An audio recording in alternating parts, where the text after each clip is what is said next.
Eu descobri que tive insuficiência renal uns 9 anos atrás. Qualquer exercício físico que eu fazia, eu sentia muita dor de cabeça, né? Daí eu procurei um especialista e na biópsia constatou que eu tinha glomerulonefrite por EGA. Eu já estava com 55% de funcionamento do rim. Ele já tinha falado com todas essas palavras que ele ia passar por hemodiálise, que ele ia ter que fazer o transplante, só que ele achou que ele melhoraria.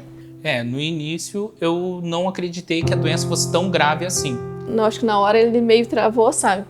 Daí ele procurou outros médicos, tanto que ele chegou na doutora Cíntia. Aí eu comecei a fazer todo o tratamento direitinho, coisa e tal. Tava 6 anos, né, fazendo esse controle, então eu já sabia que uma hora o rim ia precisar fazer diálise, né? Quando o rim ele perdeu todas as possibilidades de desempenhar suas funções, então aí a pessoa é diagnosticada como renal crônico e indicada a fazer uma terapia de substituição. Vai depender de cada caso, mas o melhor método mesmo é aquele ao qual o paciente se adapta.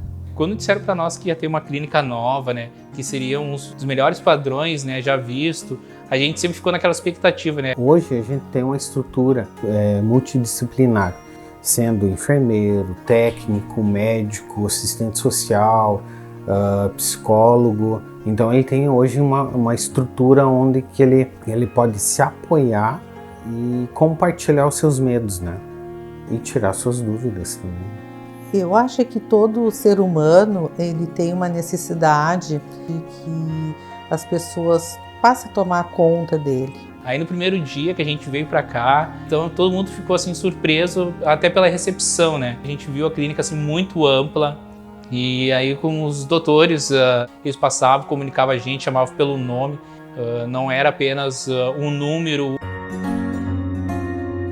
Eu acredito que muita coisa fé assim ajuda muito a gente, né?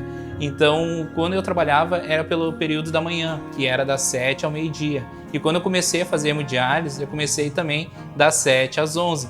Então, na minha cabeça, né, eu apenas transferia a hemodiálise como o meu trabalho. Tanto que os técnicos eu considerava como meus colegas de trabalho. Eles precisam bastante do ombro amigo. Então, eles nos veem como um irmão. Então eu sempre tentei fazer ao contrário, assim, tentar ficar mais alegre possível, levar a vida mais normal possível, para que eles pudessem, sabe, me ver forte, para mim me sentir forte. Mas ele foi um paciente que sempre foi muito aderente ao tratamento, então essa é a grande vantagem. Além de ter uma perspectiva, assim, ele tem um astral muito positivo, então isso também auxilia muito a pessoa que está em qualquer tipo de tratamento.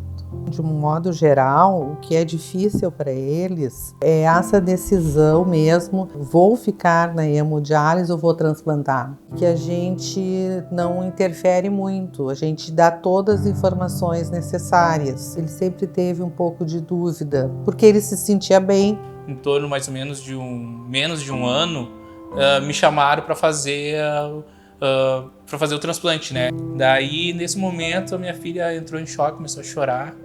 Daí a gente calmou ela. Daí meu filho, né? Logo em seguida começou a chorar também, sabe? Tu não sabe como que vai ser, o que vai acontecer, uma cirurgia, né?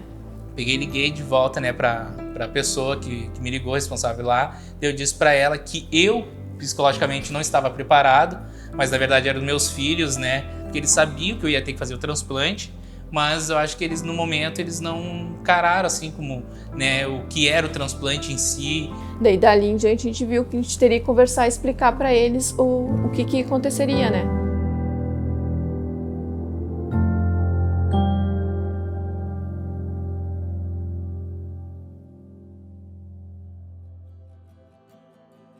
A gente se imagina se colocando no lugar do paciente, que tu vai ficar ali 4 horas, né?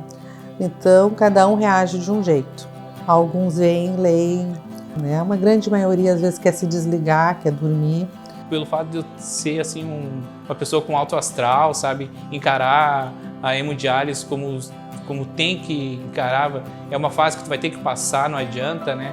Então ela às vezes pedia para mim que eu falasse com alguns colegas de hemodiálise, né, que estavam mais abatidos ou que não queriam sair para fazer alguns hemodiálise na praia ou interior, E como eu já tinha feito isso e eu vi que não era nada demais, sabe? Que tu podia tentar levar a tua vida mesmo com a hemodiálise, mesmo com essa doença, tu pode levar uma vida normal, entendeu?